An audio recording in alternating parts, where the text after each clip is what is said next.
Welcome bank two our channel RJ reaction.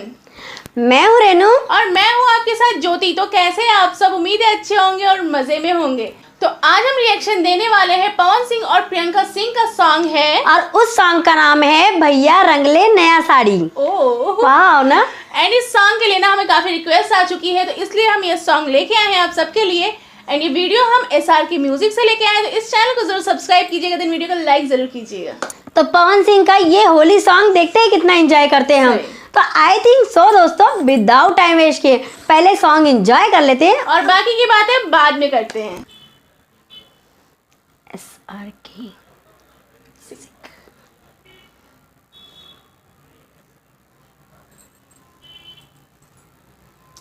Choreograph by UV style, 2020 का song है ये। Wow, look सच में असम। उठाओ में इतना देरी लगता, का हाल बा? ठीक बा नु? का कहीं का चलता? होली है।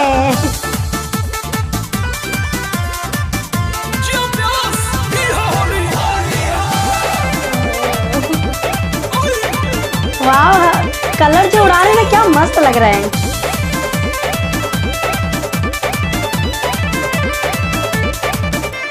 हाल समाचार का बबोली, बीता तनु ठीक से होली। अरे हाल समाचार का बबोली, बीता तनु ठीक से होली।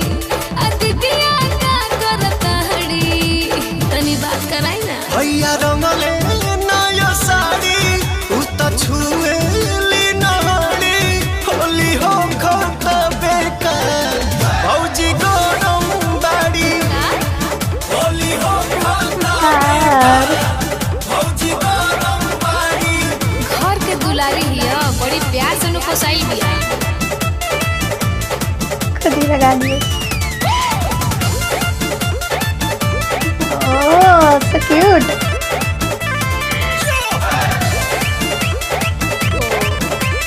घरवा में कलह भइल बा, घरवा में कलह भइल बा, अरे घरवा में कलह भइल बा। साली हो दीदिया के समझावा, सब तो उनके कइल बा।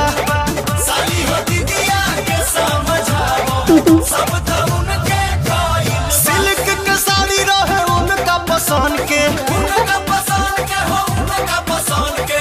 एको बेना पेन्हले रहली हतन पे, रहली हतन पे हो, रहली हतन पे। सिल्क के साड़ी रहे उनका पसंद के, एको बेना पेन्हले रहली हतन पे।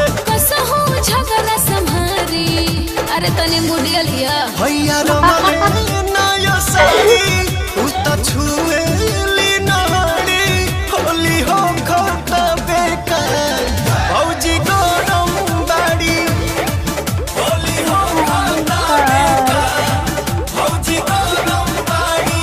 हाँ तो रोवे नु पसंद को के ले गइल बानी, कहनी कि हमरा के ले चली त रोवा होगी अब के झेली।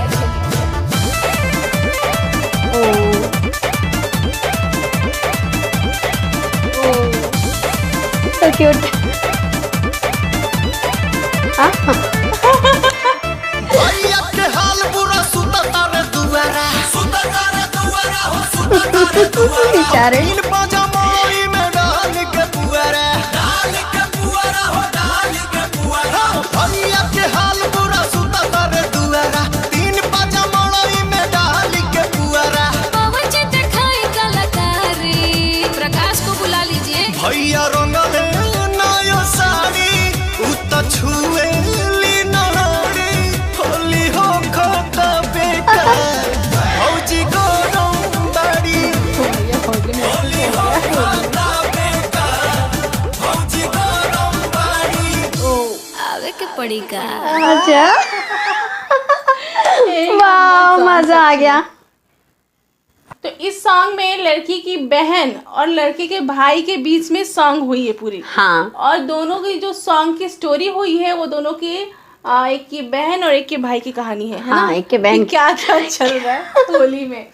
मतलब वो बताते हैं कि मतलब उनके भाई जो नया साड़ी रंग दे रहे हैं, तो वो उनको गुस्सा आ गया है गुस्सा आ रहा है कि क्यों नया साड़ी, अब होली बेकार हो गया है सब कुछ, उनका दिमाग गर्म हो गया है, ऐसा कहने का मतलब है। हाँ, तो वो बोलते हैं कि कैसे भी संभालो होली, गुस्सा संभालो सब कुछ, फिर लास्ट बोलते लगा था आही के परी का। तो भौजी का दिमाग 7वें आसमान पे है, दिमाग पूरा गर्म हो चुका है क्योंकि उनकी होली खराब किया उन्होंने, नया साड़ी रंग दिए, प्लस अभी उनको गुस्सा आ गया कि अभी नया साड़ी फर्स्ट टाइम पहने तो खराब कर दी साड़ी। लेकिन ठीक है, मतलब वो भी नहीं गलत है कि नहीं, हाँ, वो भी गलत नहीं है, खेलना है होली। और इतना मना रहे थे भैया उनको ना, बहुत अच्छा लग रहा था। हमें वो देख के ना बहुत ही अच्छा लग रहा था कि कितने अच्छे से मना रहे थे। बाद में गुस्सा होके वो भी चले गए बाहर पे सो गए, बोल भैया के हाल देखा, दुआरा पे सुता तारन पुअरा डाल के बेचारे पवन में। तो सॉन्ग काफी अच्छा था, बहुत एंजॉय किया, सच में बहुत नॉटी वाला सॉन्ग था और बहुत ज्यादा अच्छा था। तो आई होप सो कि आप लोग भी बहुत ज्यादा एंजॉय किए रहोगे, और कितना एंजॉय किया हमें कमेंट बॉक्स में जरूर बताइएगा। इस सॉन्ग में क्या क्या अच्छा लगा सब कुछ कमेंट बॉक्स में कमेंट करके जरूर बताना प्लीज। और आप सभी लोगों को हमारी वीडियो अच्छी लगी हो तो लाइक जरूर कीजिएगा, और चैनल को अभी तक सब्सक्राइब नहीं किया हो तो अभी सब्सक्राइब कर लीजिएगा, और सब्सक्राइब करने के बाद बेल आइकन को दबाना बिल्कुल भी मत भूलिए, जिससे कि हमारी वीडियो की नोटिफिकेशन सबसे पहले आप तक पहुंचेगी और कोई वीडियो भी मिस नहीं होगी। और आप हमें इंस्टाग्राम पे भी फॉलो कर सकते हैं। हमारे इंस्टाग्राम आईडी की लिंक हमारे डिस्क्रिप्शन बॉक्स में ऑलवेज ही रहती है, आप कभी भी जाके फॉलो कर सकते हैं। खुश रहिए, एंजॉय कीजिए और बने रहिए हमारे आरजे रिएक्शन के साथ। तो मिलते हैं अपने नेक्स्ट वीडियो में, तब तक के लिए बाय बाय।